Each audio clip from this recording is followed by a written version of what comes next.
ships. These were people who were already there, living in established communities, speaking their own languages, following their own customs. The physical evidence goes beyond documents. DNA studies started revealing things that confused researchers. They tested descendants of families that had always claimed native ancestry, but were classified as African American. The results didn't show the genetic patterns they expected from the transatlantic slave trade. Instead, they found markers that suggested these families had been in the Americas for much longer.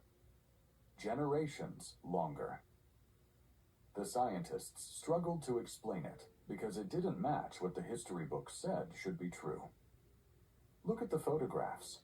There are images from the late 1800s and early 1900s of families labeled as Negro or colored. But when you look at their faces, when you read their family stories, something doesn't add up. They're wearing traditional clothing that resembles native dress. They're standing on land their families said they'd occupied for generations. They're holding tools and practicing customs that weren't African. They were native. But the census records, the legal documents, all the official papers said otherwise. The Melungeons of Appalachia kept insisting they weren't African. For generations, they said they were mixed native and European. They had oral histories. They had family records. But the state of Tennessee classified them as free people of color, which meant they lost rights. They couldn't vote. They couldn't testify in court. Their land claims were rejected. The government didn't care what they said about their own ancestry.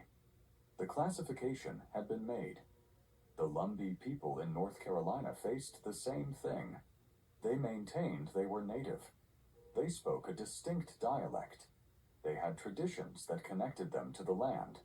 But when researchers tried to trace their origins using official records, the trail went cold. Why? Because at some point in the 17 or 1800s, the records stopped calling them native. They became mulatto, then colored, then Negro. The paper trail was